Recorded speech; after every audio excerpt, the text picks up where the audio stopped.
उसके बाद उसने फिर व्यापार को आगे खूब बढ़ाया। फिर उसके बाद में मैं आपको बताऊं, उसके बाद में हम लोगों ने पढ़ा था किसको किसको फिर, हाँ सही कह रहा है। उसके बाद हम लोगों ने किया क्या, जो पुर्तगाल के जो शासक थे उन्होंने कहा भारत में तो बहुत फायदा हो रहा है, तो उन्होंने वहां से वायसराय बनाकर भेजना शुरू कर दिया। सही आ रहा है ना मामला, ठीक है। तो वहां से जो है डस्टर और मिल जाए गए सब, तो वहां से जो है वायसराय बनाकर भेजे जाने लगे। और सबसे पहला वायसराय कौन आया था, फ्रांसिस्को द अल्मीडा आया था। इसने ब्लू वाटर पॉलिसी शुरू की थी। कौन सी पॉलिसी, ठीक है, मैं पूछ लेता हूं, मैंने तो आपको कल पढ़ाया था ना, तो आपको सब याद होगा। तो ब्लू वाटर पॉलिसी किसने शुरू की, हाँ। उसके बाद में कौन आया था, कौन आया था, अल्बुकर्क आया था। उसने उसकी खास बात बताओ क्या थी उसकी, गोवा का उसने बीजापुर अभियान चलाकर 1510 में गोवा को जीत लिया। तब 1510 में गोवा को, और ये गोवा पुर्तगालियों के अंडर में कब तक रहा, 1961 तक। उसके बाद एक और वायसराय आया, क्या नाम था उसका, नीनो डी कुनवा या कुन्हा, जो भी। इसकी खास बात क्या थी, इसने गोवा को राजधानी, हाँ, इसने जो है गोवा को, कोचीन हटाकर गोवा को अपनी राजधानी बनाया, गोवा को अपनी राजधानी बनाया था, ठीक है ना।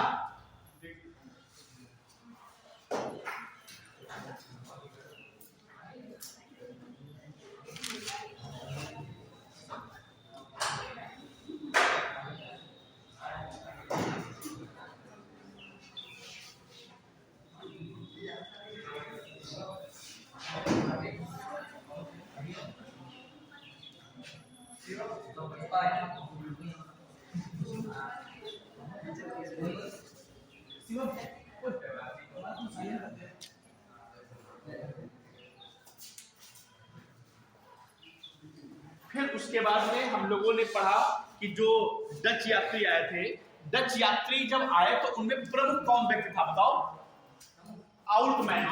कौन था, आउटमैन था, ठीक है। उसके बाद में कौन आए थे, अंग्रेज। अंग्रेजों का काम बताओ क्या क्या किया उन्होंने,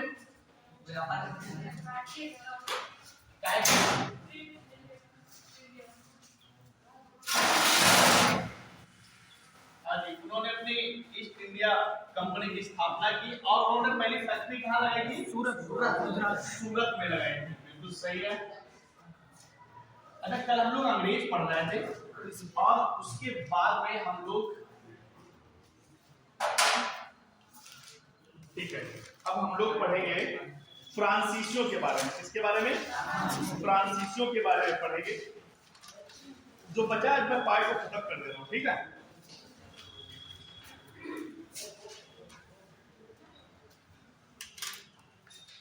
ठीक है, हम लोग कल पढ़ चुके हैं कि पुर्तगाली आए, डच आए, अंग्रेज आए, और आज नंबर है फ्रांसीसियों का। तो फ्रांसीसी आए हैं कब, आपको पता होगा, 1664 में, 1664 में ये आते हैं और अपनी कंपनी को स्थापित करते हैं। तो फ्रांसीसी ईस्ट इंडिया कंपनी की स्थापना कब हुई, 1664 में हुई। 1668 में क्या करते हैं ये, अपनी फैक्ट्री लगाते हैं, कहां, सूरत में अपनी फैक्ट्री लगाते हैं।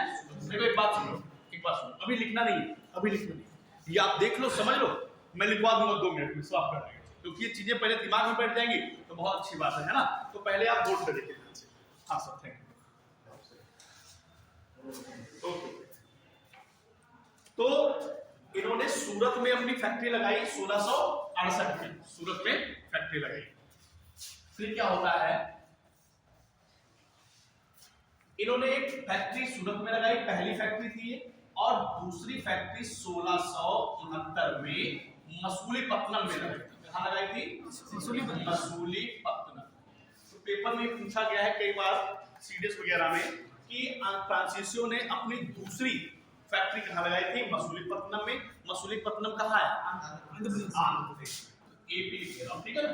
एपी में है, आंध्र प्रदेश में है। उसके बाद क्या हुआ, जब फ्रांसीसी आए, अच्छा अब आपको ये तो पता ही है कि डच जाने हार गए थे किस युद्ध में, वेदरा का जो युद्ध हुआ था 1759 में, उसमें डच हार गए। उन्होंने सब बेच बाच के अंग्रेजों को दे दिया, कहा भाई तुम ही शासन करो। तो मोटी बात यह है कि अब भारत में अंग्रेजों का शासन है, अंग्रेज खूब पनप रहे हैं और फ्रांसीसी भी बढ़ चढ़ कर हिस्सा ले रहे हैं। क्यों? क्योंकि ये भी सब अच्छा काम कर रहे हैं और ठीक से अपनी जो मान प्रतिष्ठा संपदा है भारत में बढ़ा रहे हैं। अब होता क्या है, फ्रांसीसी आते हैं और ये 1773 में पांडिचेरी, जिसे अब कहा जाता है पुदुचेरी, है ना, ये पुदुचेरी पर आक्रमण करके इसे जीत लेते हैं। तो पेपर में पूछा जाएगा कि फ्रांसीसियों ने पांडिचेरी को कब जीता, 1773। अब हुआ क्या, अब ये सब उधर से जाना है, आप लोग अगर लेट आएंगे तो आप पीछे से या यहाँ से आकर यहाँ से निकल जाएंगे, पीछे बैठ जाएंगे, ठीक है।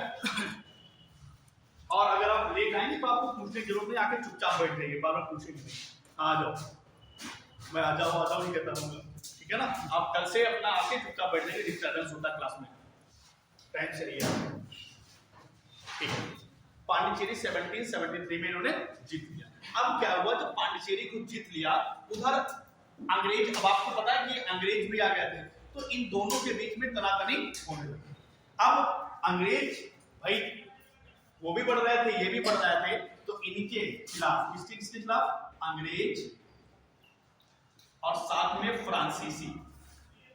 कौन? फ्रांसीसी। ध्यान से समझ लेना, 100% बैठ जाएगा। जो लोग लिख रहे हैं, मैं सच बता रहा हूँ, मेरी मुझ पे बिलीव करो, मैं पिछले 6-7 सालों से यही कर रहा हूँ, मैं पढ़ा रहा हूँ, तो ये मेरा अनुभव कहता है कि आप पहले देख लो। जैसे मैथ लोग करते हैं ना, मैथ में पढ़ाई जाती होगी, तो लोग करते क्या है कि पहले तो देख लेते हैं, आप लिखते रहते हैं साथ में, समझ में नहीं आता, मैं सच कह रहा हूँ आपको। यहाँ तो आ जाएगा थोड़ी देर के लिए, आप जैसे 24, 48, 72 घंटे बीतेंगे, वो सब चला जाएगा, आप लगा नहीं पाएंगे सर।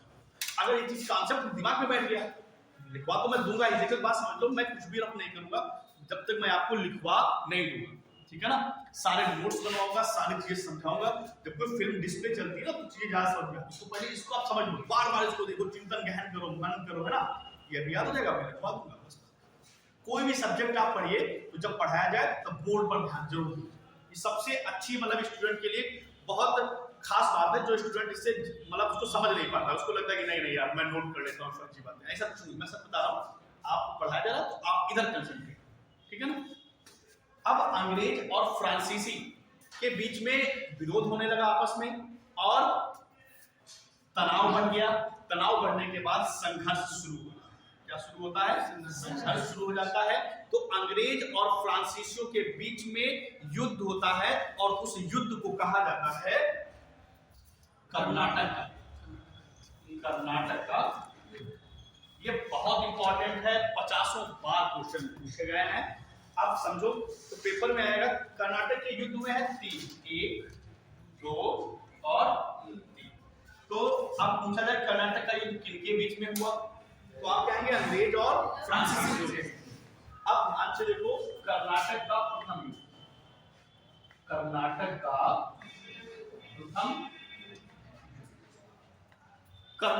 प्रथम युद्ध हुआ था, देखो यहाँ पे 1746 से 48 में हुआ पहला युद्ध। बात समझ में आई? तो ये किसके बीच हुआ होगा? अंग्रेज और फ्रांस के बीच हुआ था। जो फ्रांसीसी लोग थे, अंग्रेज जो इंग्लिश मैन थे, और जो फ्रेंच के लोग थे, इनके बीच में युद्ध होता है। और युद्ध होता कब है? 46 से 48 में होता है। और क्यों होता है, रीजन जान लो। ऑस्ट्रिया के उत्तराधिकार के लिए यूरोप में एक देश है ऑस्ट्रिया। तो ऑस्ट्रिया में क्या होता है? उत्तराधिकार युद्ध का मतलब ये होता है, इसे जिसके पिता राजा थे, पिता नहीं रहे तो उनका बेटा, फिर वो नहीं रहा उसका बेटा। तो चीजें बदलती गई। तो लोगों ने कहा कि भाई जैसे किसी के 4 बेटे हैं, तो जरूरी नहीं कि बड़ा ही बेटा राजा बने, छोटा लगा मैं खुद राजा बनूंगा। तो तो ऐसे उत्तराधिकार का युद्ध होता है। सेम टू सेम ये वर्ड आपको क्वेश्चन में देखने को मिलते हैं, सेम ऐसे पूछा गया। अगर आपने कहीं पढ़ा हो तो कि कर्नाटक का प्रथम युद्ध क्यों हुआ था, तो ऑस्ट्रिया के उत्तराधिकार के कारण। ठीक है, बात समझ में पहला युद्ध? ठीक है। अच्छा, ये जब युद्ध होता रहता है और 1748 में एक संधि होती है, बहुत इंपॉर्टेंट है, एक्स ला सापे,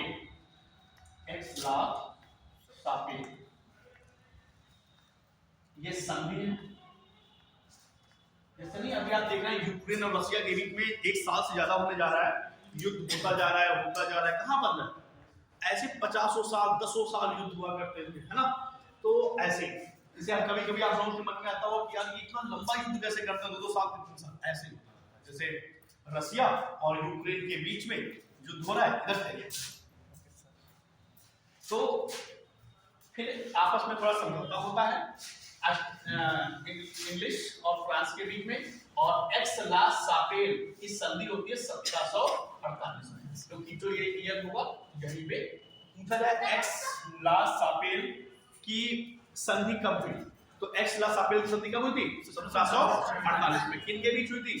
अंग्रेज और फ्रांसीसियों के बीच में हुई थी। बात खूब समझ में आ रही? समझ में आई ना? अब देखो दूसरा है, तो ये 2 वर्ष चला है। तो कर्नाटक का जो दूसरा युद्ध हुआ है, ये हुआ है तुम्हारा 1749 से 1753। जो कितना चला होगा? 5 वर्ष। ठीक, ऐसे याद करने की मतलब हम लोग करेंगे। पहला 2 साल चला 46 से 48, फिर 5 साल चला, तो हम कहते हैं कि 49 से 53, 49 में 5 जोड़ो 53। ठीक है ना? मैंने गलत लिख दिया है, 49 और 5 कितना होता है? 54। ठीक है ना? तो ऐसे हम लोग याद कर लेंगे। अब ये कि अब पूछा जाए कर्नाटक का दूसरा युद्ध के बीच हुआ, फिर वही बात अंग्रेज और फ्रांसीसियों के बीच होता रहा। और ये युद्ध क्यों हुआ था? ये युद्ध हुआ था हैदराबाद और कर्नाटक में। मैप दिखाऊं आपको, अगर जो ये हैदराबाद और कर्नाटक है, इनमें हुआ क्या था, यहां पर भी पहले लिख देता हूं मैं।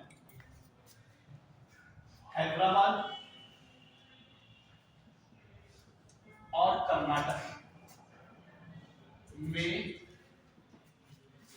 2 गुटों के उत्तराधिकार। ठीक है, हुआ क्या था, हैदराबाद और कर्नाटक 2 गुटों में बटा हुआ था। मुद्दा ये था कि एक तरफ फ्रांसीसी कह रहे थे हाँ तुम लड़ो, हम तुम्हारे साथ में हैं। कर्नाटक की साइड में अंग्रेज कह रहे थे कि तुम लड़ो, हम तुम्हारे साथ में हैं। अच्छा, ये तो अपने भारत के ही थे, ये दोनों लड़ रहे थे, और मदद कौन कर रहा था? विदेशी पुर्तगाली मदद कर रहे थे कि तुम लड़ो। तो दोनों गुटों में बट गए, एक तरफ अंग्रेज हो गए, एक तरफ फ्रांसीसी हो गए। इनको लड़वा दिया, जान माल धन संपदा लोग मरे, है ना, बहुत नुकसान। जब लड़ाई हुई तो युद्ध ही होगा, तो ये सब हुआ और इनका हो गया। तो ये भी उत्तराधिकार के कारण युद्ध हो रहा था। और ये बंद कब होता है? ये बंद होता है पांडिचेरी की संधि। पांडिचेरी की संधि बहुत बार पूछा गया है, और ये तुम्हारा हुआ होगा 1754। आप समझ लो किस से। दूसरा युद्ध हुआ अंग्रेज और फ्रांसीसियों के बीच में हुआ, 1749 से 54 के बीच में हुआ। क्यों हुआ? तो हैदराबाद और कर्नाटक के जो उत्तराधिकारी का युद्ध हो रहा था, उसके 2 गुटों में बट गया था। एक तरफ अंग्रेज थे, एक तरफ फ्रांसीसी थे, दोनों को लड़ा दिया और ये युद्ध हो गया। और ये युद्ध तो बंद कैसे हुआ? जब पांडिचेरी की संधि हो गई। पूछा जाएगा कि पांडिचेरी की संधि किनके बीच हुई, तो आप कह देंगे अंग्रेज और फ्रांसीसियों के बीच में। ठीक है ना? अरे मोबाइल में चलाओ, पढ़ लो, चलाओ। अब चला गया आपको? देखो समझो ये बात, काम की बात। तो पूछा जाता है कि पांडिचेरी का संधि किनके बीच हुई, तो अंग्रेज और फ्रांसीसियों के बीच में। कब हुई? 1754। चीजें याद हो रही होंगी आपको। उसके बाद में तीसरा है, नोट मत करो, पाप लगेगा, मना कर रहा हूं। क्या हुआ? 2 साल विराम रहा, 2 साल तक विराम रहा, और ये 1754 56 से 56 में 7 जोड़ दो कितना होता है 63। यानी इसका मतलब ये 7 वर्ष है, इसीलिए इसको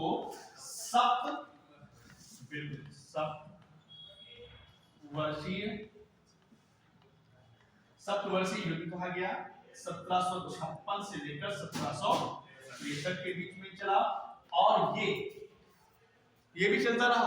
फिर यहां पर भी एक संधि होती है और इस संधि को कहते हैं पेरिस की संधि। और ये बहुत बार पूछा गया कि पेरिस की संधि कब हुई, तो आप जान लेना कि यहाँ पे 63 लिखा है, लेकिन ये संधि हुई थी 1764।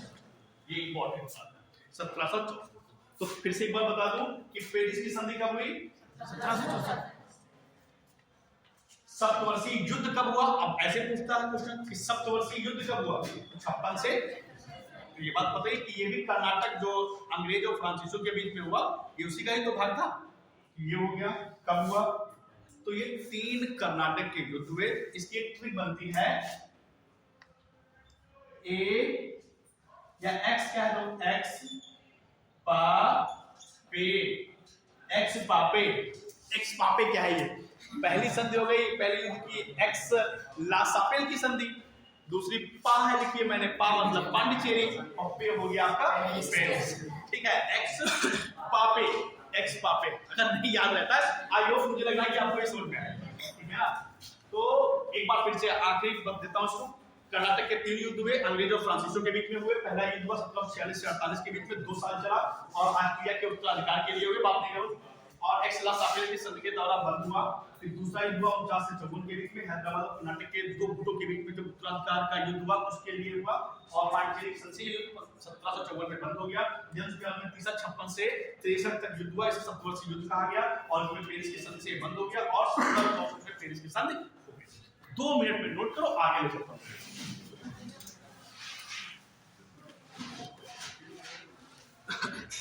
चीजें याद हो गई होगी 90% अभी, है ना, बात का बोला भरोसा नहीं, लेकिन आप करेंगे तो याद हो जाएगा।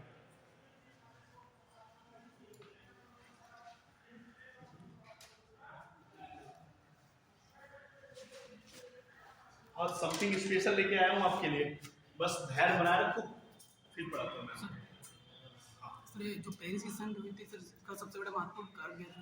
महत्वपूर्ण कारण बताने वाला हूं, जस्ट महत्वपूर्ण कारण थोड़ी था। महत्वपूर्ण कारण यही था कि युद्ध हो रहा था कैसे भी, जैसे अब यूक्रेन रशिया का युद्ध हो रहा, तो हम लोग भी चाहते हैं भाई देखो यूक्रेन के पास में जो प्राकृतिक गैस के कुएं हैं, है ना, उसके उधर इजराइल साइड में, तो सब रशिया का उन पे कब्जा है। रशिया अपना भारत का देश है, दोस्त है एक तरीके से कहीं ना कहीं, तो वो चीजें प्राकृतिक गैस हमको मिल रही है ना, कम दामों में मिल रही है। लेकिन अगर अमेरिका उस पर कब्जा कर लेगा, अमेरिका क्यों करना चाहता है पता आपको? अमेरिका इसीलिए कब्जा करना चाहता है कि वो प्राकृतिक तेल के कुएं, गैस के कुएं सब अमेरिका को मिल जाए, फिर अमेरिका हम लोगों से फिर डीलिंग करेगा। तो यही सब तो रीजन नहीं था कि इस युद्ध को बंद कराना था, क्योंकि युद्ध कभी भी अच्छा नहीं हो सकता, लड़ाई अच्छी नहीं हो सकती। लेकिन इसके बीच में खास बात हुई, वो जस्ट बताने वाला वो नहीं।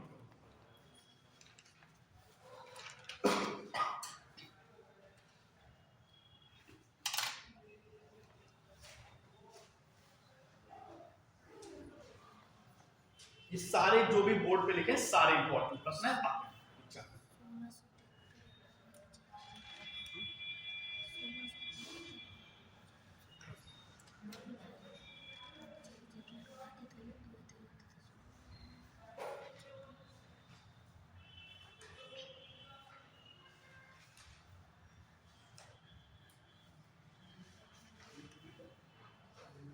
जल्दी से करिए।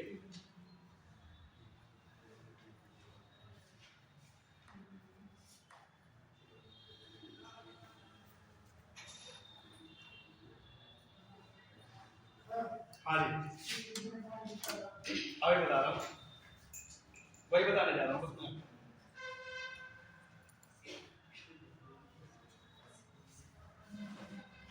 हो गया, नोट हो गया? तो डस्टर है, इस साइड का मिटा दूं?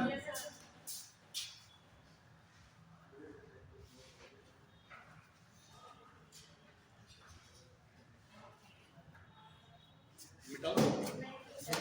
जल्दी कम ऑन।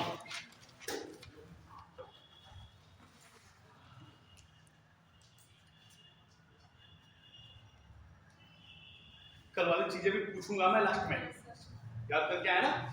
ठीक है, क्या नाम है आपका? हाँ जी, हाँ जी, सोबे, याद किया? ठीक, मिटाऊं? ठीक है, वेरी गुड।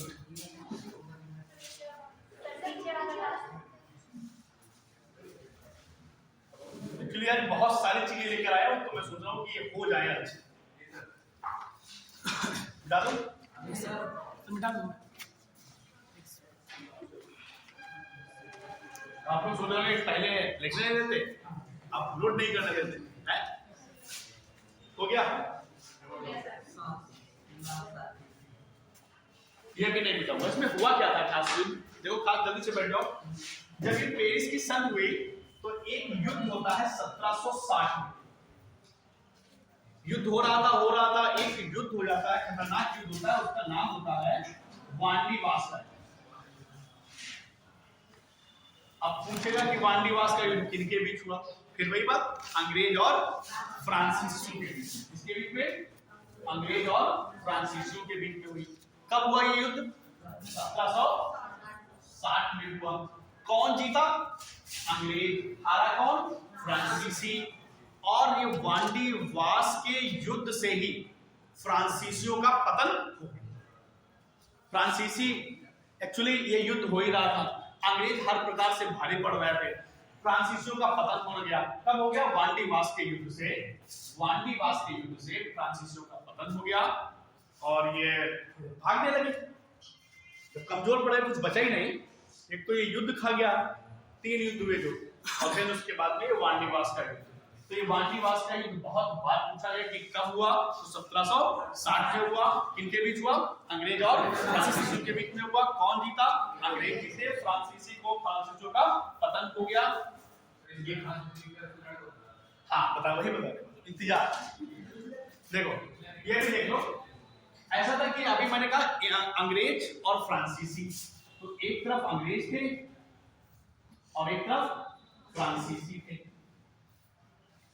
अंग्रेजों की तरफ से कौन लड़ा था? अंग्रेजों की तरफ से आयरकूट, वेरी गुड, आयरकूट लड़ रहा था, आयरकूट।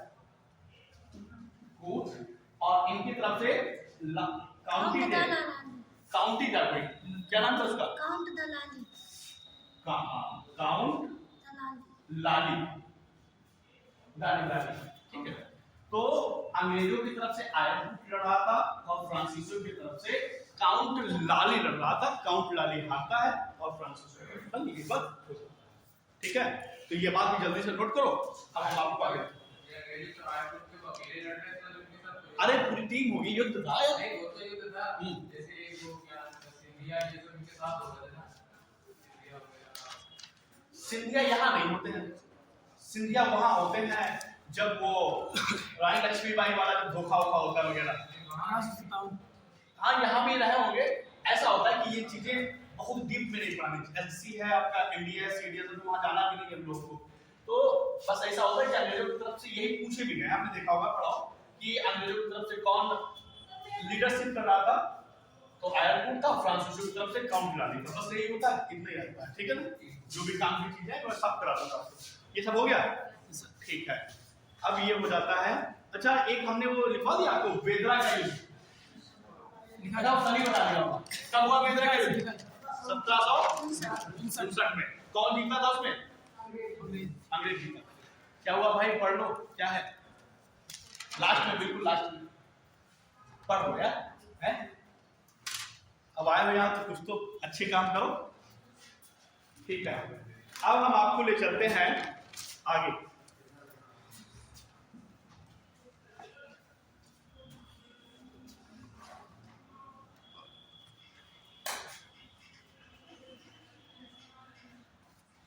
ये बात ध्यान से समझिएगा।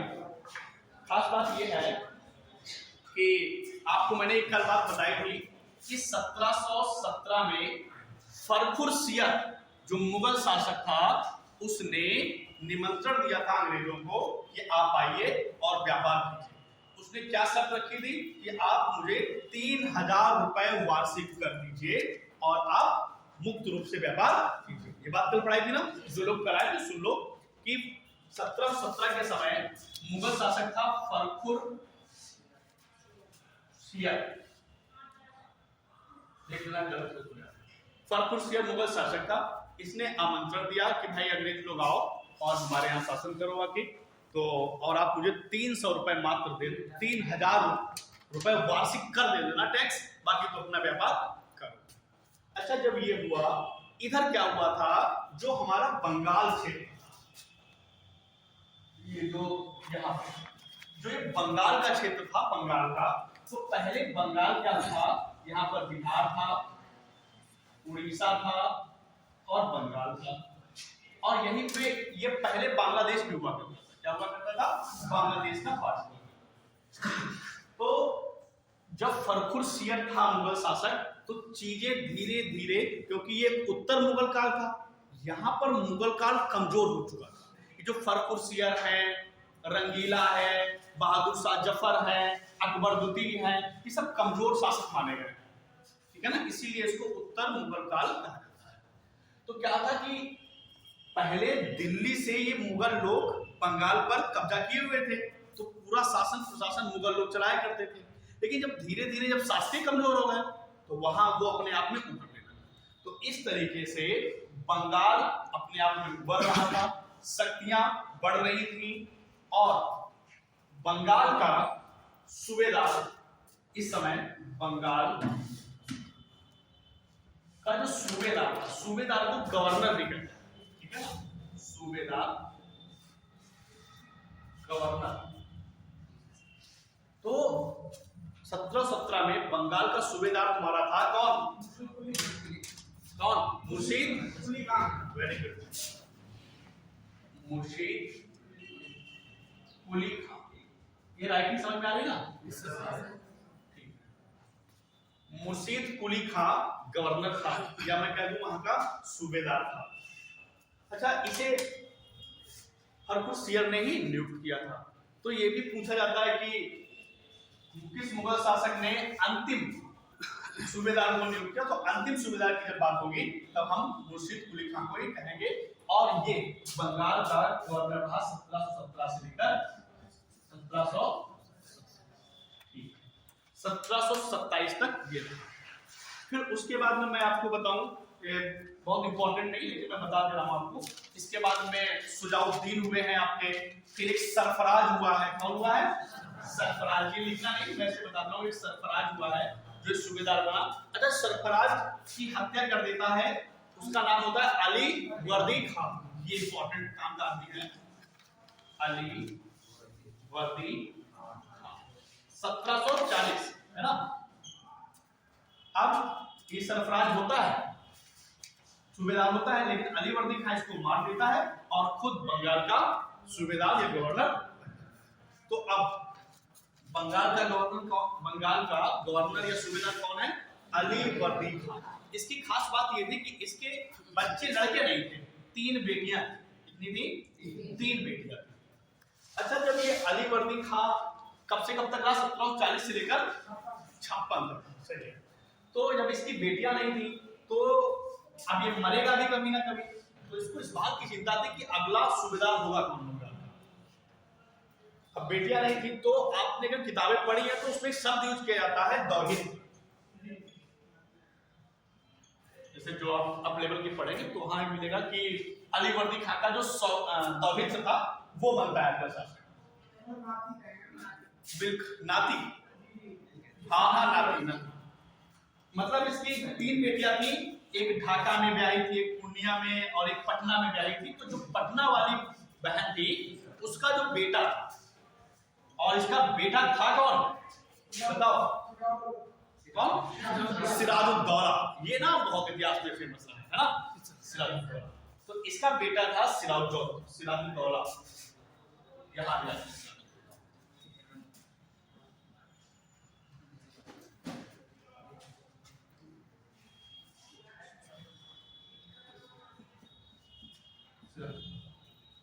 ये कोई आना चाहता है क्या? देखो तो अब याद रखो, देखो ये कोई काम की बात नहीं कि 3 बेटियां थी, कहाँ कहाँ भी आई थी, इनके पति का नाम क्या था, उनके बच्चे कितने थे, किस मोहल्ले में रहती थी, कोई मतलब नहीं, ठीक है। तो इससे मतलब नहीं, मैं बस ये बताना चाहता था कि ये शब्द कहीं मिल जाए आपको कि अली वर्दी खां का दौहित्र कौन था, तो सिराजुद्दौला।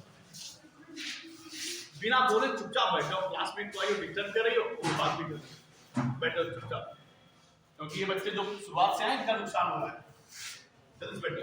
तो अब बन गया हमारा सिराजुद्दौला। अब हुआ क्या, इनकी जो मौसी थी, ये भाई तो मौसी हुई, अब मौसी के बच्चे, मौसी के बाप, मौसी के पति, रिश्तेदार, अरे यही तो होता है। अगर ऐसे तुम्हारे परिवार में कोई संपत्ति हो ज्यादा और चाचा के लड़के को मिल रही है, उस पर हक तुम्हारा भी है, तुम भी कहोगे हमें भी मिल जाए, तो लड़ाई तो होगी। अच्छा, ये सिराजुद्दौला जब बना तो पसंद किसी को नहीं था, जो इनके सेनापति थे, दीवान थे, उनको पसंद नहीं आया कि ये नहीं बनना चाहिए, कोई और बन जाए। तो मौसी बहुत गुस्सा थी, मौसी के बेटे बहुत परेशान थे कि ये बन गया राजा, हमारे बेटे को नहीं बनाया। तो ये चीजें हुई, तो इनका काफी विरोध हुआ सिराजुद्दौला का, और at last finally Sirajuddaula Bengal का नवाब बन गया। ये कब से कब तक रहा? 1700, हाँ 1700।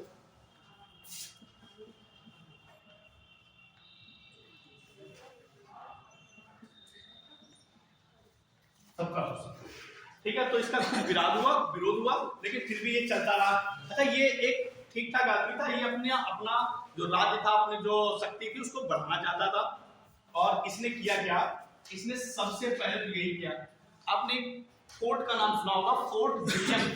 फोर्ट विलियम तो कोलकाता में स्थित है, क्या नाम है? Fort William. कहाँ है ये? कोलकाता में। तो क्या हुआ, ऐसे सबके अपने अपने दुर्ग बने थे, फोर्ट लुई का भी बना था, फोर्ट और भी बने थे। तो ये लोग किलेबंदी कर रहे थे, अपना किलेबंदी। अच्छा, क्यों? ये अब अंग्रेज में भाई, अंग्रेजों को तो न्योता मिला था फरकुस ने का जाओ तुम व्यापार करो जाके, तो यहाँ अंग्रेज भी आ चुके थे, ये अपनी शक्ति बढ़ा रहा था। अच्छा, अंग्रेजों को इससे दिक्कत थी, बिल्कुल थी, और इसको भी अंग्रेजों से दिक्कत थी। तो जब ये किलेबंदी कर रहे थे तो सिराजुद्दौला ने आदेश दिया कि नहीं, आप लोग किलेबंदी नहीं करेंगे, जैसा है वैसे रहने। फ्रांसीसी बेचारे सताए हुए तो पहले से थे, बचे कहां थे, ना के बराबर बचे थे भाई, पतन हो गया था वांडीवास युद्ध के बाद, और तड़प रहे थे। लेकिन तो ये बेचारे कमजोर थे, मान के बोले ठीक है नहीं करिए, आप कह रहे हैं भाई आप तो नवाब हैं यहाँ के, मान गए। लेकिन जो दादा है और ये नहीं माने, सिराजुद्दौला फोर्ट विलियम पर आक्रमण कर देता है और इसको जीत लेता है। एक तो ये कारण हो गया। मैं आपको पता कहां चल रहा हूं, बताओ कहां चल रहा हूं मैं?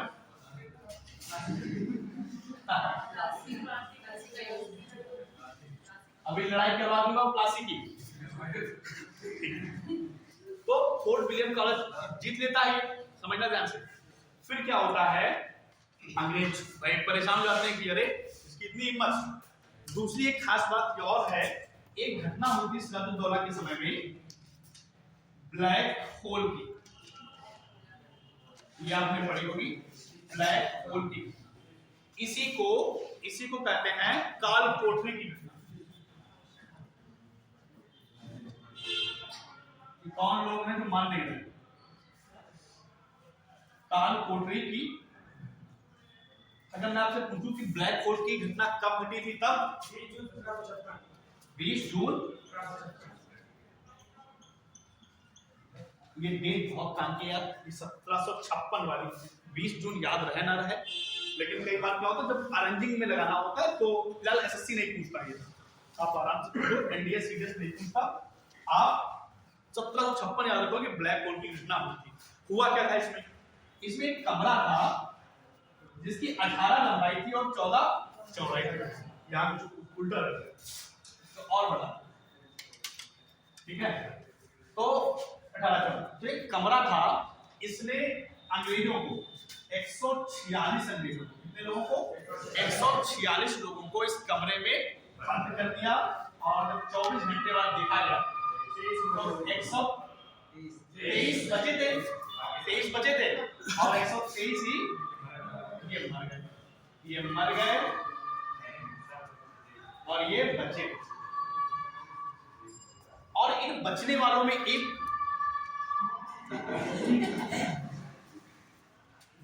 बचने वालों में 23 में एक व्यक्ति था, क्या नाम था उसका?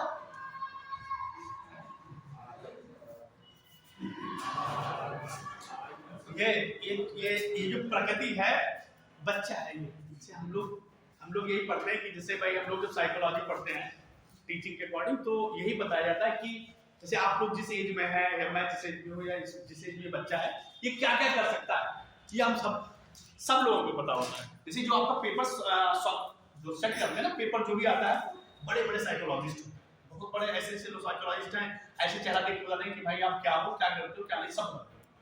तो हम लोग समझते हैं कुछ चिल्लाने उसका भी वक्त है।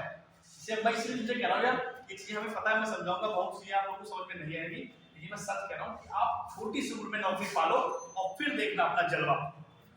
छोटी सी उम्र में नौकरी और फिर सब चीजें अच्छी हो जाएंगी, भविष्य अच्छा हो जाएगा, और फिर अपना पढ़ना, एंजॉय करना जो भी। लेकिन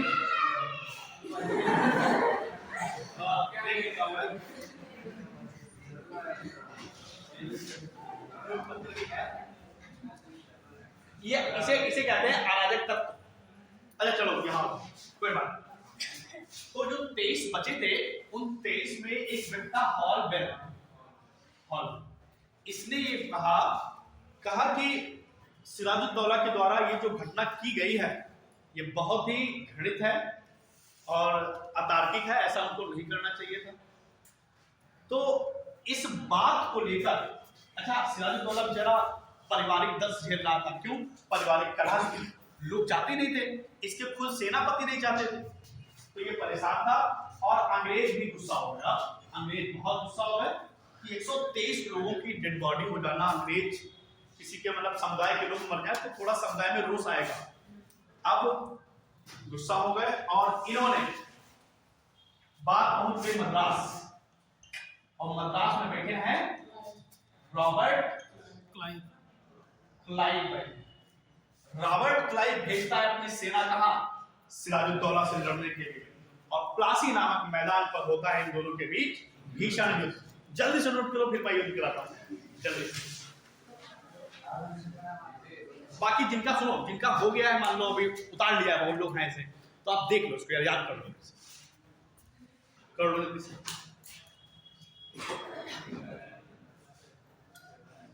आज कल से ज्यादा लोग हैं ना, बात नहीं रखनी, बात नहीं।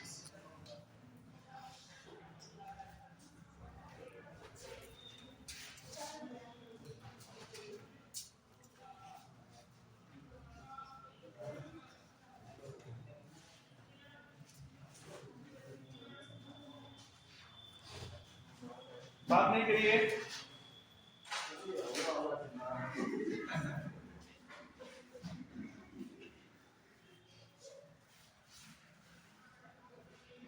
आप शॉर्ट में नोट कीजिए।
जिनका नहीं हो पाया वो भी बोलने के हकदार हैं, बता दें। जैसे क्या होता है, दबा देते हैं जो ये पॉजिटिव लोग होते हैं कि हम डालो।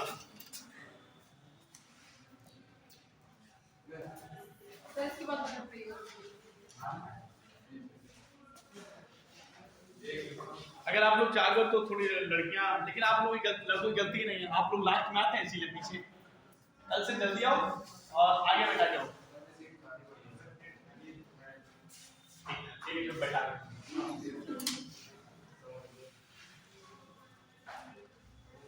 जल्दी नोट करो। चीजें समझ में आ रही कि नहीं?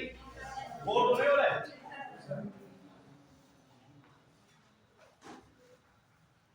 मिटा दूं? सर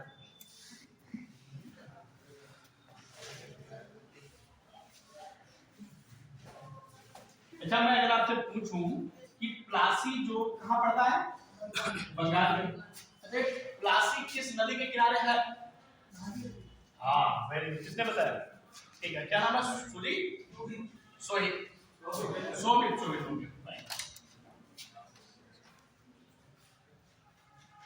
अब देखो, सिराजुद्दौला अपनी फैमिली का दंश झेल रहा है, अब अंग्रेजों का भी दंश झेल रहा है। और सिराजुद्दौला, ऐसी बात नहीं कि इसके पास पावर नहीं थी, लेकिन खास बात थी कि जो सिराजुद्दौला है, अब युद्ध होने जा रहा है अंग्रेज और सिराजुद्दौला यानी बंगाल के नवाब के बीच में, और इस युद्ध का नाम है प्लासी। अभी युद्ध ये हुए कहां है? प्लासी का युद्ध होने जा रहा है, और साथ में है इनके अंग्रेज, साथ में इनके अपोजिट, इनके बीच युद्ध होने जा रहा है। अब खास बात क्या है, ये हारता क्यों? सबसे बड़ी बात, इसको लोग पसंद नहीं करते हैं। घर का बेदी लंका ढाया वाला हाल है। इसके सेनापति, दीवान, अमीर जो भी लोग हैं वो इसको पसंद नहीं करते हैं, मन ही मन। भाई बोल तो सकते ही नहीं। तो पहला नाम है मीर जाफर,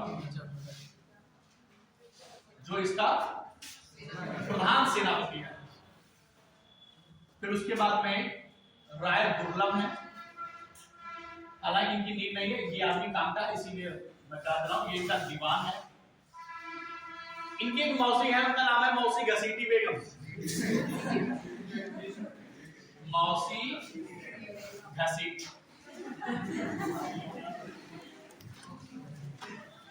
चलिए कोई बात नहीं, मौसी है यार, तो कोई बात नहीं। अच्छा, और भी लोग हैं। अच्छा, ये करते क्या हैं? ये और भी लोग हैं, अमीन चंद हैं, और भी लोग हैं, धनिक कुछ व्यापारी लोग हैं, जगत राम है ना? वो सब लोग, ये सब लोग जो है धोखा देते हैं। हाँ, ये सब धोखा देते हैं, और ये सब मिले होते हैं किनसे? अंग्रेजों से मिले होते हैं। युद्ध होता है प्लासी के तट पर। कहाँ होता है? प्लासी में युद्ध होता है।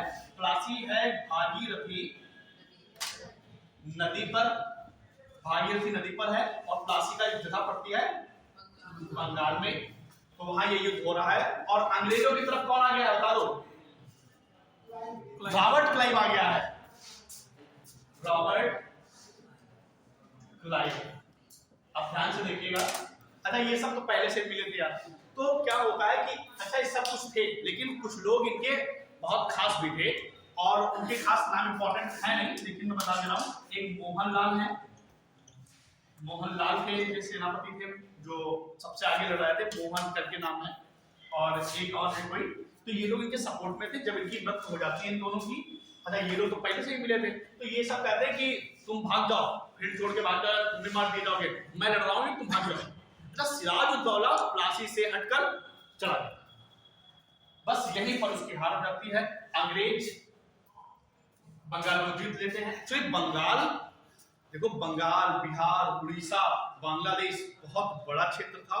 यहाँ पर कृषि और चीजों की जो उत्पादकता होती थी बहुत ज्यादा होती थी।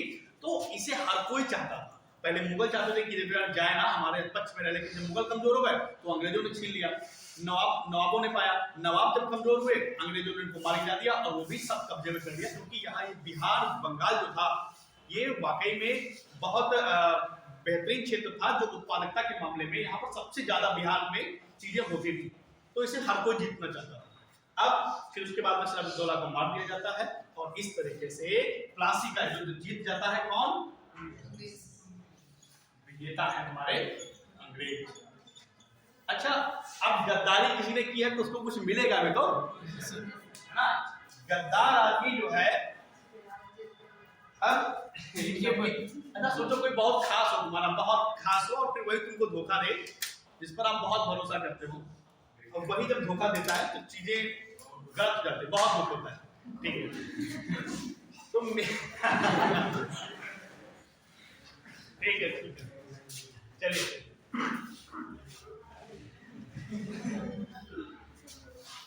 मीर जाफर भाई मेन सेनापति था, तो ये गद्दारी करता है। अब अंग्रेज हैं मीर जाफर को 1700, और ये युद्ध हुआ कब को है नहीं 1757 को प्लासी का युद्ध। डेट बता दो कोई डेट। 3 जून नहीं 23 जून 23 जून 23 जून। और इसकी डेट याद कर लेना, क्यों? क्योंकि बहुत बार अनंती में पूछा जाता है तो फिर चीजें गलत हो जाती है। 23 जून 1757 को तो प्लासी का युद्ध बंद होता है। अब जब गद्दारी की तो इनको फल क्या मिला? कहा कि आज से बन गए तुम नवाब। बंगाल का नवाब कौन है? कब से कब तक? 1757 से लेकर 1760। ये डेट नहीं याद रहेगी, इन केस कोई फर्क नहीं पड़ेगा, बस इतना याद रखना। ये तो मेन चीज है 1757। उसी के बाद बना फिर 3 साल बना 1700। अब मीर जाफर बन गए हैं नवाब। अच्छा, बनाया किसने इसको? अंग्रेजों ने। तो ये अंग्रेजों की कठपुतली था। कौन था? कठपुतली। जो कहा जाता था ये वो करता था। तो भाई मैंने तुम्हें बनाया तो अधिकार तो मेरा ही होगा, तो कठपुतली भाई बन के रह गए।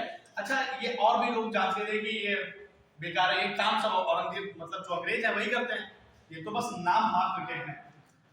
फिर उसके बाद में क्या हुआ? मीर जाफर का एक दामाद होता है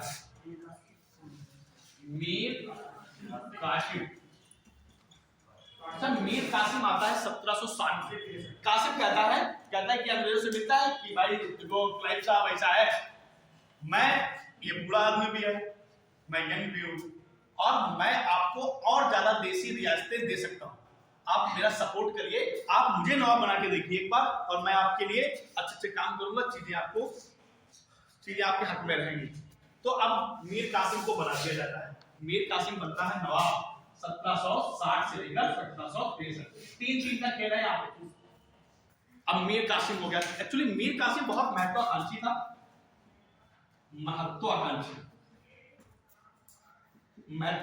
था मतलब ये अपना विस्तार करना चाहता था। अब बन गया, अब ये अपने हिसाब से काम कर रहा था। इसने काम क्या किया? सबसे पहला, बहुत बार पेपर में पूछा गया है कि इसने अपनी राजधानी बताओ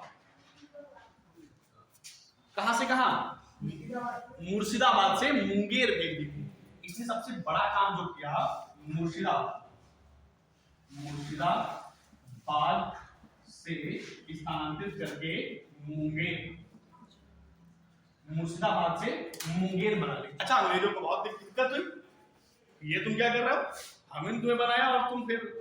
अच्छा, ये थोड़ा सशक्त था, इसमें क्षमता थी, और इसने अपने हिसाब से निर्णय लेना शुरू किया। तो इसने अपनी राजधानी मुर्शिदाबाद से मुंगेर, पूछा जाएगा कि किसने अपनी राजधानी को मुर्शिदाबाद से मुंगेर के लिए स्थानांतरित किया था? मीर कासिम। अच्छा, उसके बाद इसने एक और काम बहुत जरूरी किया। इसने किया क्या? जो अंग्रेज लोग होते थे, अंग्रेज लोग देखो ये भारत में आए तो जो भारतीय लोग व्यापार करते थे उनसे टैक्स ज्यादा लेता था, उनको प्रायोरिटी नहीं मिलती थी कि जैसे नहीं कि आप यहाँ आए तो अगर आप यूरोपीय हैं तो प्रायोरिटी मिलेगी, आपको आरक्षण भी मिलेगा कि हाँ भाई आप आ जाओ, अच्छी चीज है। और भारतीयों को ये नजरअंदाज करता था। कौन? यूरोपीय लोग। तो इसने मीर कासिम ने भारतीयों को भी भारतीयों को जो है वैल्यू दी कि व्यापार आप करो, हम तुम्हारे साथ में हैं। जबकि जो यूरोपीय थे, अंग्रेज थे, ये इसका उल्टा थे, वो प्रायोरिटी किसको देते थे? यूरोप वालों। अच्छा, फिर उसके बाद में इसने कुछ टैक्स सुधार भी किए। किसने? मीर कासिम ने टैक्स सुधार। अब होता क्या है, मीर कासिम यहाँ है, एक इधर कांड हो जाता है पटना कांड, इंपॉर्टेंट है पटना कांड में क्या होता है? एक अंग्रेज होता है एलिस नाम का, नाम से देखिए कोई नहीं बताएगा आपको। एलिस नाम का एक कैप्टन होता है अंग्रेज सेना, मतलब अंग्रेज में कोई पद पे होता है, ठीक ठाक। एलिस होता है, पटना पर आक्रमण करता है। अच्छा, ये बात मीर कासिम को खराब लगती है। मीर कासिम अपनी सेना भेजकर इन्हें मरवा देता है, ये मर जाते हैं। इसके मरते ही फिर एक युद्ध होने वाला है। तत्कालीन कारण शुरू हो गया है कि पटना कांड में जो ये कांड हुआ, एलिस मर गए, अंग्रेज हो गए हैं गुस्सा। फिर से गुस्सा आ गया अंग्रेजों को। एक बात छूट गई है, चलो भी करा दूंगा। गुस्सा हो गए। अब एक युद्ध होने जा रहा है जिसका नाम है बक्सर का युद्ध। अच्छा, जब जब अभी युद्ध नहीं कराऊंगा, जब ये मर गए, अंग्रेज गुस्सा हो गए, तो अंग्रेज लोग क्या करते हैं, मीर कासिम को नवाब पद से हटा देते हैं। कहते हैं अब तुम नहीं रहोगे, तुमने हमारे खिलाफत की, अब तुम नवाब नहीं बन सकते। अब मीर कासिम नवाब नहीं बनता है और फिर से बनाया जाता है, नवाब बनाया जाता है मीर जाफर। अब फिर बन गए हैं कौन, नवाब बन गए हैं वहां के बंगाल के बन गए हैं। अब इसे पता चल गया कि अब तो हम रहे ही नहीं, अंग्रेज ढूंढ रहे इसको मारने के लिए। अच्छा, ये जो हमारा वो है मीर कासिम,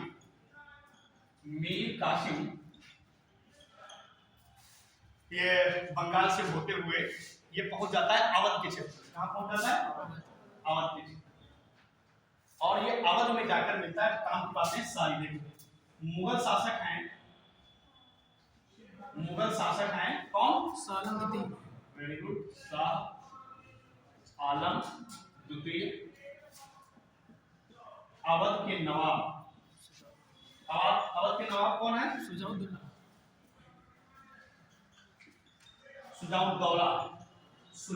तो उधर थे। जो अवध के नवाब है सुजाउद्दौला। और तीसरा आदमी है मीर कासिम खुद।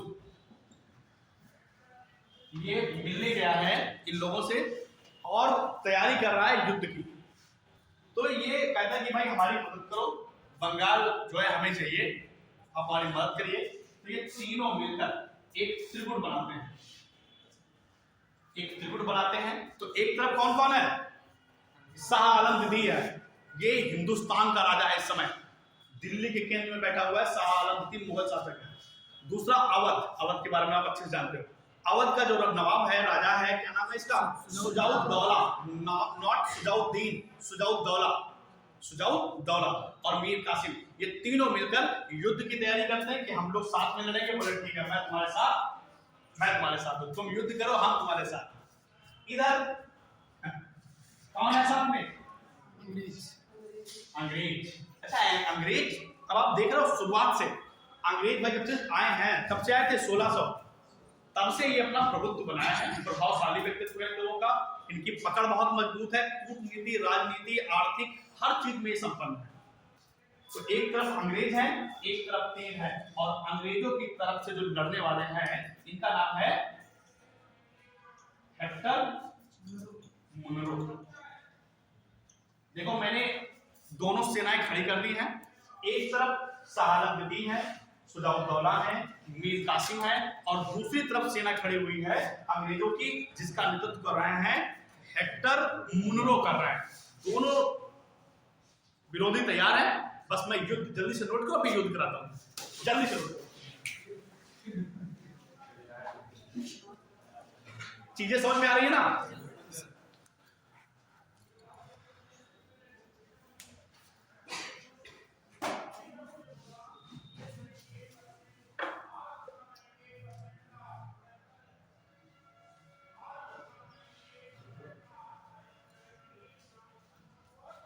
नोट कर लो, हो गया, गुड। अब याद कर लो फिर।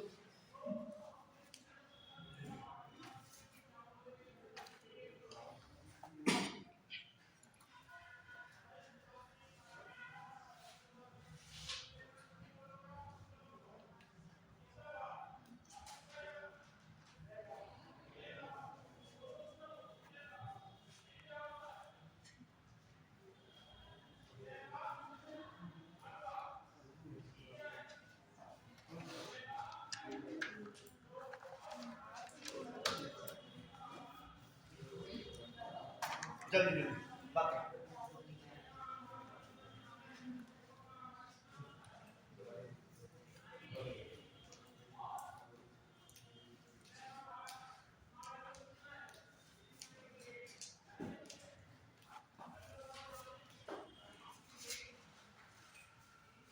ठीक है ना, मिटा दो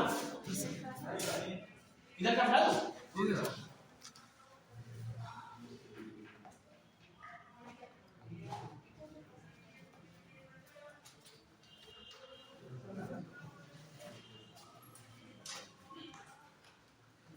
छुट्टी मत करिएगा, कल भी क्लास होगी और कल बेहतरीन एक टॉपिक लाऊंगा जो आपने अभी तक पढ़ा होगा, लेकिन इस तरीके से नहीं पढ़ा होगा जैसा कल पढ़ा। छुट्टी ना ही करिएगा ज्यादा अच्छा है। ऐसी पढ़ाई मैं सच कह रहा हूँ आपको कि पूरे हरदोई में ऐसी पढ़ाई नहीं, सही सही बता रहा हूँ मैं। जो भी चीज, जो भी आप सब्जेक्ट पढ़ रहे हैं, ऐसी कहीं भी पढ़ाई नहीं। आप बेस्ट कोचिंग में बैठे हैं और कोचिंग का नाम है मुख्यमंत्री अभ्युदय योजना। और ये जो कोचिंग है ये आपकी बेस्ट है हरदोई के हिसाब, हरदोई मैं आप बोल रहा हूँ लखनऊ के हिसाब से बेस्ट है। ये नीट जेईई सबकी तैयारी करा रहे हैं भाई, बहुत अच्छी योजना है। मिटा दूं अब ये वाला पार्ट, मिटा दूं।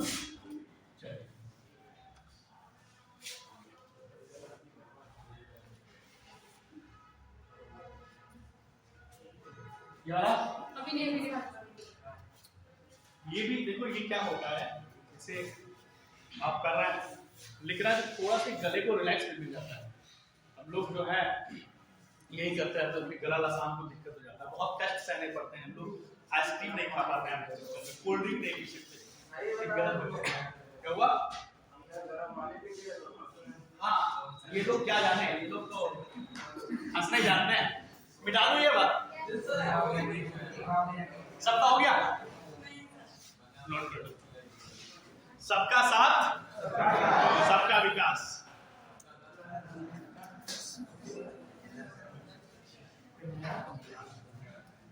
मैं भी आपका विकास।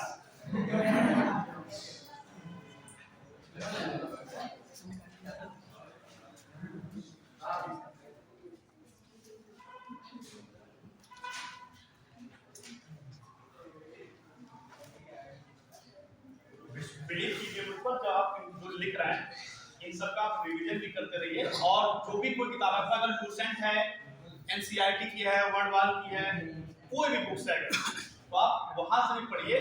तो मैं कह रहा हूँ कि आप दो जो भी एग्जाम होने वाला है ना आपका, हाल में एमटीएस एसएसटी का प्लस 2 मार्च में होगा ना, मार्च में ही है ना, शायद फेब के लास्ट में हो जाए, जब भी हो, जब 9 मार्च को डेटा है 8 मार्च को, तो ये बहुत हेल्पफुल रहेगा आपका।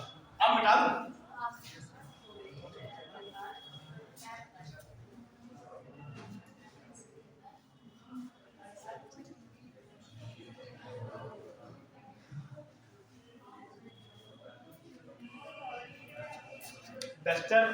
डस्टर ऐसे बिठाना चाहिए। और मैं जानबूझ के ऐसे बिठा रहा हूं ताकि आप 2 मिनट बतिया लो, और ये जो काना फूसी करते हो वो भी आप कर देते हैं। एक्चुअली में ये लेफ्ट हैंड से बिठाया जाता है इसलिए ताकि मेरी नजर आपके ऊपर रहे, आप सगाई नहीं करना। लेकिन देखो मैं भी उसे प्रमोट कर रहा हूँ इसलिए बोर ना हो, थोड़ा सा हो जाती ना विस्परिंग, खुशखुशाहट। ठीक है, अच्छा दोनों टीमें तैयार हैं और बक्सर का युद्ध होने जा रहा है। बक्सर का युद्ध कब होता है? 22 जून 1764 को युद्ध हो रहा है। एक साइड में कौन कौन है? शाह आलम द्वितीय। अब बात जो पढ़ाते समय बात करेंगे। दूसरे हैं हमारे सुजाउद्दौला,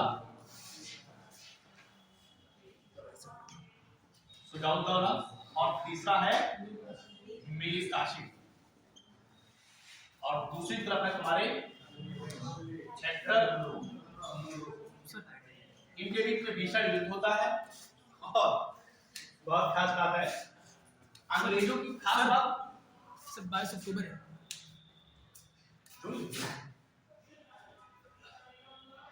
ओसीटी लिख देता हूं, ठीक, अक्टूबर 22 अक्टूबर 1764 को शाह आलम द्वितीय, सुजाउद्दौला, मीर कासिम, दूसरी तरफ है हेक्टर मुनरो। इनकी भी विशाल सेना है, इनकी भी विशाल सेना है, और ये हार जाते हैं। और इस तरीके से अंग्रेज विजयी होते हैं, और ये विजयी नॉर्मली विजयी नहीं है, ये जीत भारत में अंग्रेजों का प्रभुत्व स्थापित कर देते हैं। मतलब आज अंग्रेज जितने भी हैं पूरे भारत में सबसे शक्तिशाली सिद्ध होगा। क्यों? उसने अवध को जीत लिया, उसने दिल्ली में बैठे मुगल सुल्तान जिसका हिंदुस्तान पर कब्जा है उसको जीत लिया। मीर कासिम तो चलो कोई बात नहीं, इन तीन को अंग्रेजों ने हराया। इसके जस्ट बाद क्या होता है, ये हार गए हैं, अब एक संधि होने जा रही है इलाहाबाद की संधि। बहुत बार पूछा गया है कि इलाहाबाद की संधि कब हुई।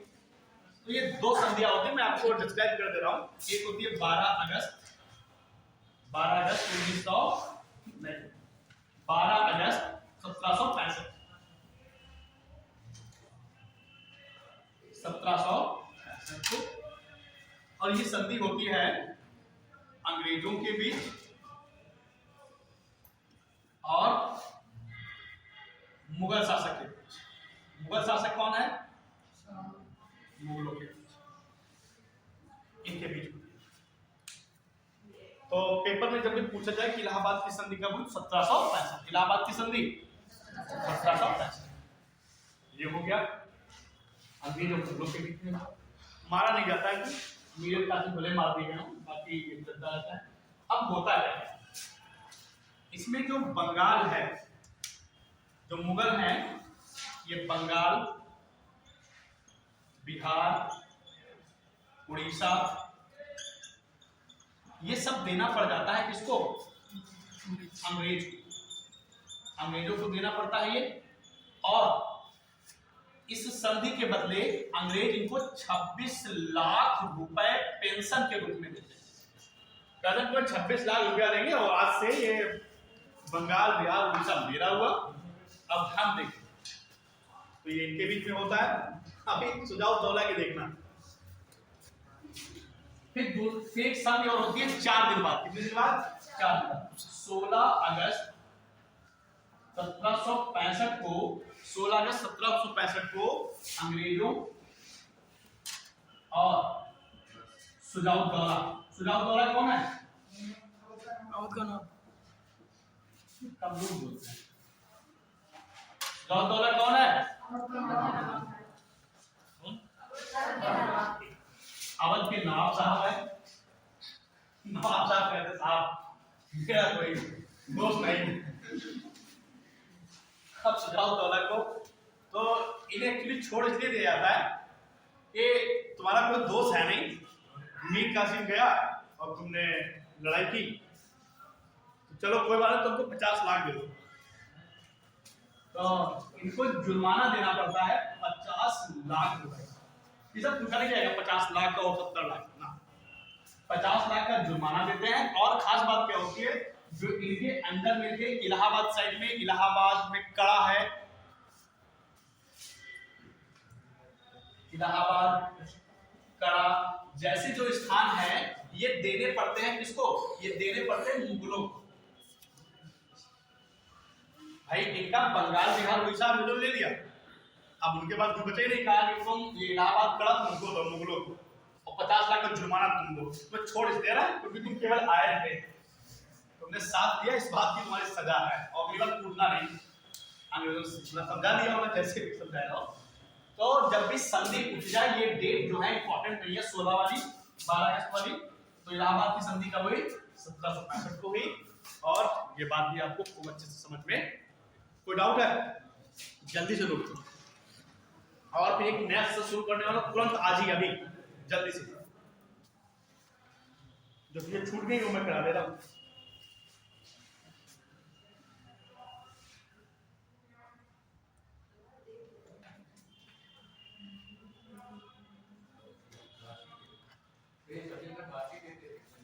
हाँ जी, कितने दिन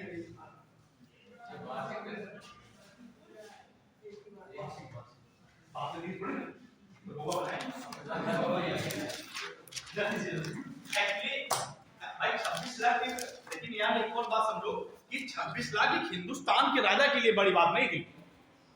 भाई अकबर हुए, शाहजहां वगैरह हुए, ताजमहल बनवाया, दीवाने आम बनवाया, दीवाने खास बनवाए, इतनी चीजें बनवाई, तो वो 10-10 साल 14 साल लगते थे उसको बनने में, 20-20 हजार लेबर मिस्त्री काम करता था। तो ये लोग हिंदुस्तान के राजा थे, तो 26 लाख अच्छा ये करते भी क्या, अब कुछ है ही नहीं, बस की कमजोर हो गया तो चुनाव वाला हो गया, बस 50 लाख गए और ये कड़ा और इलाहाबाद। फिर बाद में ये कहते हैं 26 लाख रुपए पेंशन देंगे वार्षिक, बाद में दिए तो साहब नहीं, चलो क्यों, क्योंकि भाई शाह आलम द्वितीय के बाद कौन आया होगा, अकबर द्वितीय आए होंगे, बहादुर शाह जफर आए होंगे, ये बात आपको पता ही है, तो कहीं कमजोर हुए थे, इनके मतलब नाम था कि आप हैं, 1707 की बात कमजोर, हाँ कतई कमजोर हो गए थे। तो फिर अंग्रेजों ने कहा आप रुपए कुछ नहीं, नीचे बैठे रहो, और फिर बाद में पता आपको शाह आलम द्वितीय की आंखें फोड़ दी, और फिर बाद में मरवा दिया, मर गई, अंधा कर दिया था, कहा पेंशन चाहिए तुम्हें, ये चलिए नोट हो गया, बिठा लो। तो आज हम लोगों ने फ्रांसीसियों का जो यूरोपीय कंपनियां थी उनको पढ़ा, प्लासी का युद्ध पढ़ा, प्लासी का युद्ध अब केवल आपने डेट नहीं पढ़ी है, सब कुछ पढ़ा है, लो लेवल से हाई लेवल तक आया तो भी आप कर ही लेंगे। फिर आपने बक्सर का युद्ध पढ़ा, सिराजुद्दौला बंगाल पढ़ा, बंगाल विजय पढ़ी,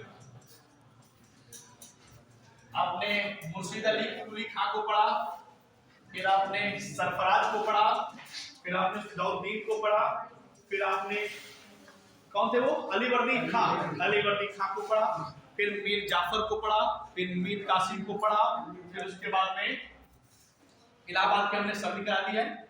अब होता क्या है देखो, इलाहाबाद की संधि हो चुकी है, अब होगा,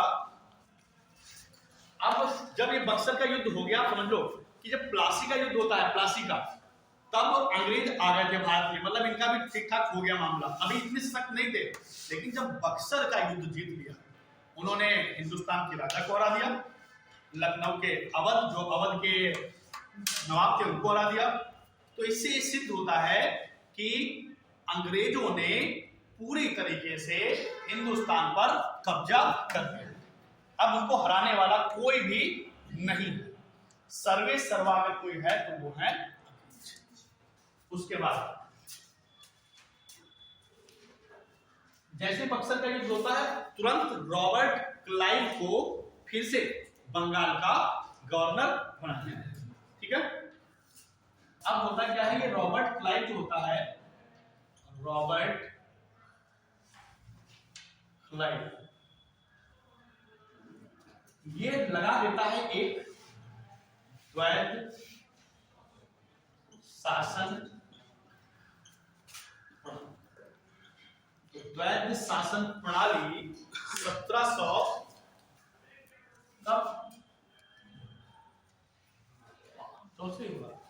तो रॉबर्ट क्लाइव द्वैध शासन प्रणाली लागू कर देता है। एक मिनट देख लो, अब एक द्वैध शासन प्रणाली थी क्या? द्वैध शासन प्रणाली का मतलब इसने बंटवारा कर दिया, कहा कि देखो यार, इसने रॉबर्ट क्लाइव ने जैसे जो राजा रहे होंगे, जो भी रहे, वहां द्वैध शासन प्रणाली लागू कर दी, तो जितना पैसे वाला काम होता था, जितने रुपया पैसा लगना है, कर लेना है, चुंगी लेना है, टैक्स लगाना है, वो सब काम करेंगे अंग्रेज। और कोई काम करना, सड़क बनवानी है, गार्डन लगवाने हैं, कुएं खुदवाना है, तो करेंगे कौन? नवाब। अवध जो बंगाल के बनाए गए होंगे, किसी को बना दिया कि अब तुम करो, जाओ ये काम करके लाओ, और पैसा देगा कौन? तो जो द्वैध शासन प्रणाली है, इसने भारत को, बंगाल को, बिहार, उड़ीसा, बंगाल को तथा कंगाल को,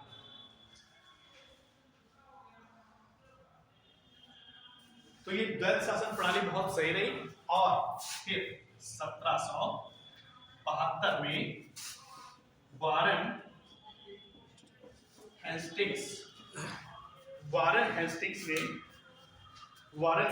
ने इसे समाप्त किया। तो द्वैध शासन प्रणाली को किसने शुरू किया? रॉबर्ट क्लाइव ने। समाप्त किसने किया? वारन हेस्टिंग्स ने। जल्दी से बात नोट कर लो। अब 15 मिनट में मैं एक क्वेश्चनिंग वाला वो खेलने वाला हूँ आपके साथ में। जो चीजें नहीं पता होंगी बता दूंगा, जो छूट गई वो भी चीजें करवा दूंगा। जल्दी से उठो, फिर हो जाए चीजें। बात करना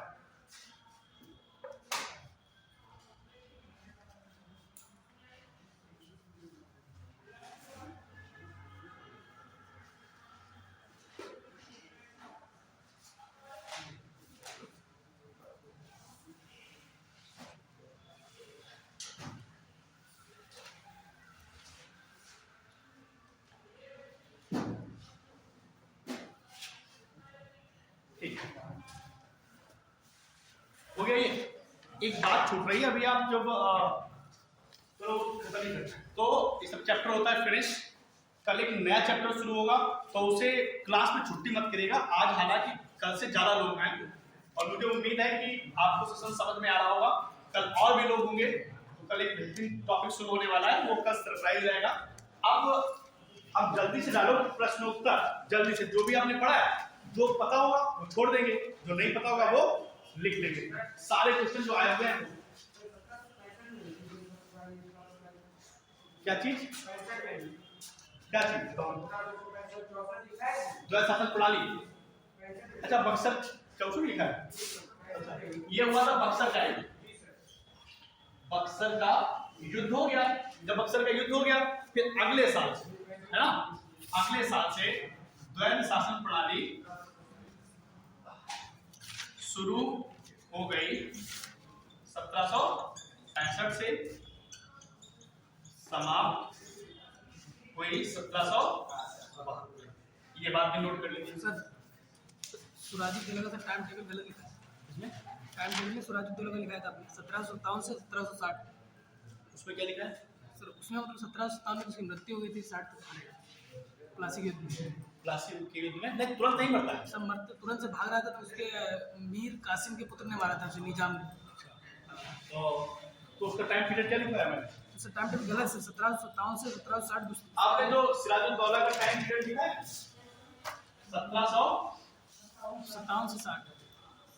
ये 60 किसी ने बोला था, 1757 सर गलत। ये इसका टाइम पीरियड वहां से 60 डाल दीजिए। 60 जो सिराजुद्दौला का टाइम पीरियड लिखा आपने 1757 से 60, तो 60 डाल दीजिए। फिर बाद में ये मर जाता है और ये टाइम पीरियड बिल्कुल भी नहीं है, भोजपुरी कतई नहीं है। मीर जाफर तो आगे लिखा है, मीर जाफर में लिखा है। हाँ, वो किसी ने बोला था तो वो हो गया। किसी ने बोला था कि 1757 से 60, तो शायद वही लिख रहे हैं। शुरू करें। पहला प्रश्न,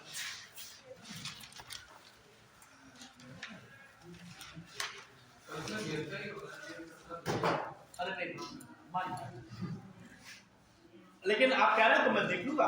और कौन कह रहा है आप देख लेंगे, ठीक है। हाँ जी बोले, मैं देख लूंगा। फिलहाल 72 है, सही है, मैं देख लूंगा इसको, ठीक है। बात नहीं करो। पहला प्रश्न। अच्छा, एक प्रश्न, एक क्वेश्चन मेरा ये है कि किसने कहा था कि किसने अंग्रेजों की तुलना या यूरोपियों की तुलना मधुमक्खी के छत्तों से की है? लिखो, किसने कहा था? हाँ, बिल्कुल सही। किसने कहा था? किसने कहा था? लिखो, यूरोपियों की तुलना मधुमक्खियों के छत्ते से की गई है। मधुमक्खियों के छत्ते से की है। मधुमक्खी के छत्तों से की है। अगर इन मधुमक्खियों को छेड़ा ना जाए, अगर इन मधुमक्खियों को छेड़ा ना जाए तो ये शहद देंगी, और अगर इनको छेड़ा गया तो ये काट कर मार डालेंगी। अगर मधुमक्खियों को नहीं छेड़ोगे तो ये शहद देंगी, और अगर छेड़ोगे तो ये काट कर मार डालेंगी। ये बात किसने कही थी? तो डैश करके लिख लीजिए, अली वर्दी खान। अली वर्दी खान इबादती।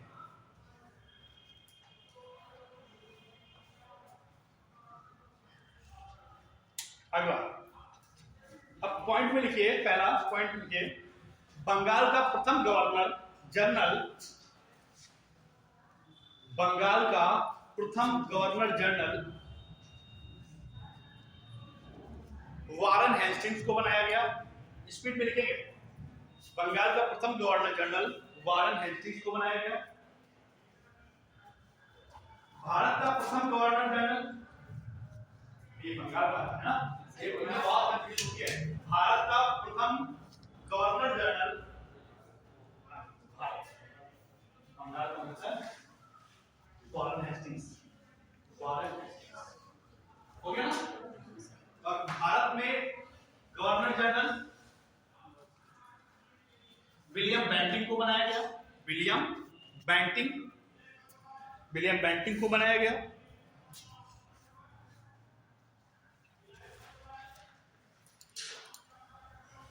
बंगाल का पहला गवर्नर, अब मैं गवर्नर जनरल नहीं बोल रहा हूं, गवर्नर बोल रहा हूं। भारत का पहला गवर्नर कौन था? बंगाल, बंगाल का प्रथम गवर्नर जनरल रॉबर्ट क्लाइव को बनाया। रॉबर्ट क्लाइव, बंगाल का पहला गवर्नर रॉबर्ट क्लाइव था। तीनों बातें हो गई, मैंने एक साथ में से लिखा दी।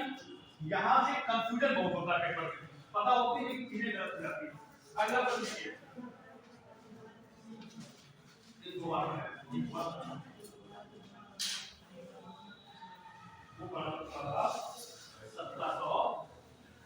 तो बाद में तुम्हारा 65 से 67 और पहले बना लो तुम्हारा 56 से 60, 56 से 60, पहले 56 से 60 बना, फिर 65 से 70। अगला प्रश्न लिखिए, बक्सर का युद्ध क्या बता दो कब हुआ? बक्सर का युद्ध 1664, बक्सर का युद्ध 1764। वांडीवास का युद्ध 1760।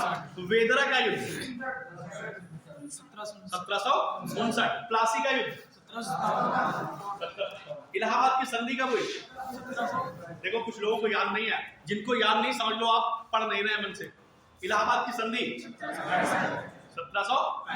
पेरिस की संधि 64 नहीं 65, 64 में तो खत्म हुआ था, 65 1700। अच्छा, अगला प्रश्न आपसे, अगला प्रश्न मेरा ये है, भारत में देखो, भारत में ब्रिटिश साम्राज्य का संस्थापक, भारत में ब्रिटिश साम्राज्य का संस्थापक, ब्रिटिश साम्राज्य का संस्थापक रॉबर्ट क्लाइव, रॉबर्ट क्लाइव। अगला प्रश्न, सुरक्षा प्रकोष्ठ नीति का संबंध किससे है?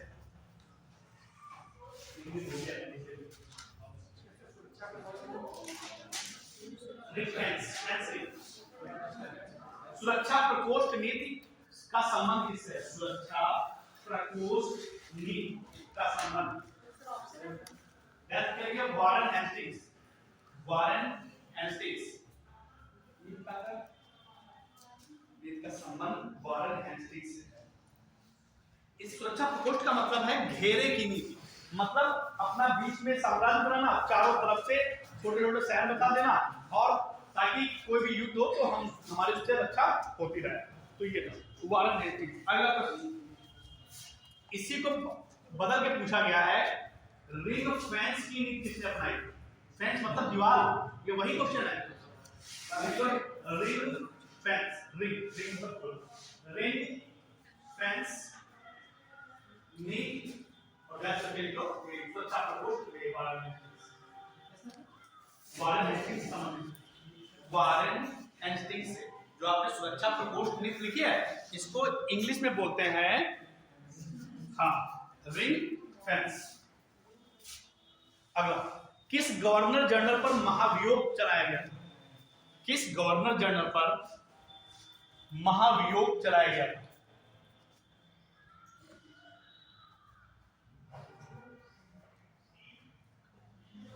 कौन था बताओ?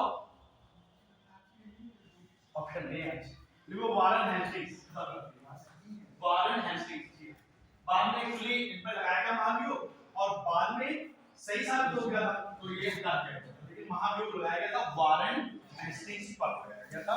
अगला प्रश्न, तो कई बार पूछा गया कि किस ब्रिटिश शासक जो ब्रिटिश संसद में महाभियोग का मुकदमा चलाया गया, तो तुम्हारा था वारेन। अगला भारत में, अगला प्रश्न, भारत में न्यायिक संगठन की स्थापना किसने की? भारत में न्यायिक संगठन की स्थापना किसने की? जवाब दीजिए, Lord Cornwallis. Lord Cornwallis, Lord Cornwallis. बोल रही तुम? बता दे, कुछ अगर लिख ना पाओ तो मैं लिखवा दूंगा। लॉर्ड कॉर्नवालिस न्यायिक संगठन की स्थापना की, कॉर्नवालिस। अगला प्रश्न, भारतीय लोक सेवा का प्रवर्तक कौन था? लोक सेवा, पुलिस वाला यही था। लिखिए, भारतीय लोक सेवा का प्रवर्तक कौन? भारतीय लोक सेवा का प्रवर्तक लिखिए, लॉर्ड कॉर्नवालिस।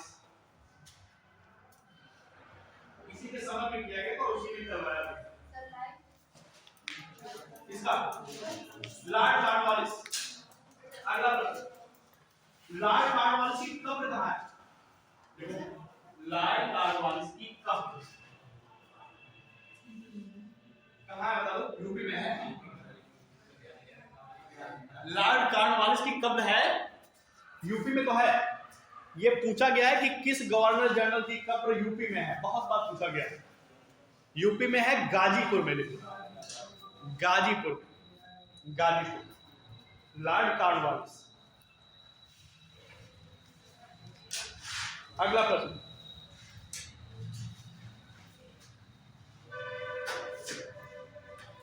लॉर्ड वेलेजली की, लॉर्ड वेलेजली की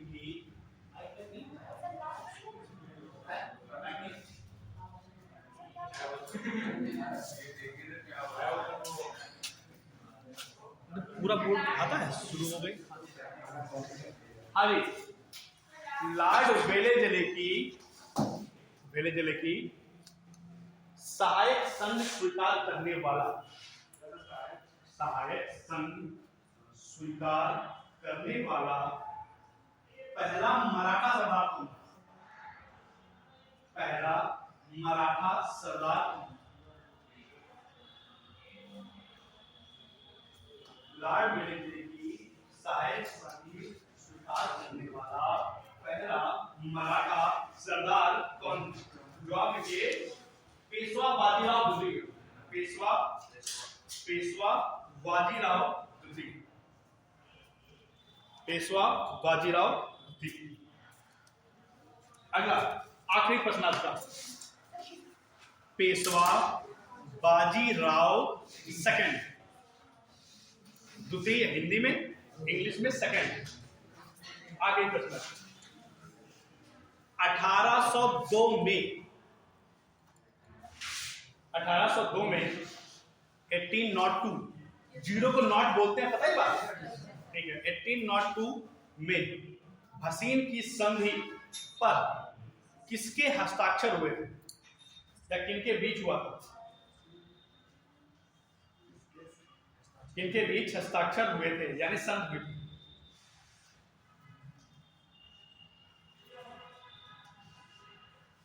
जवाब लिखिए, अंग्रेज और बाजीराव द्वितीय। अंग्रेज और बाजीराव द्वितीय, अंग्रेज और बाजीराव द्वितीय। ठीक है, तो देखो बहुत ज्यादा प्रश्न तो नहीं हो पाए, लेकिन फिर भी बहुत हो गया है। आप देखो यार, एक काम और करना, जितना आप पढ़ रहे हैं इनको रोज के रोज याद करते रहिए, और जितना भी कल आज पढ़ाया है, जो लोग आज आए हैं वो आज वाले, और जो कल नहीं आए थे, जो कल आए थे वो कल मुझे सुनाएंगे सब, ठीक है ना? तो मैं सुनूंगा रोज आपसे, ठीक है। तो फिर आज का काम इतना ही रहेगा और ये अपना बंद कर दो।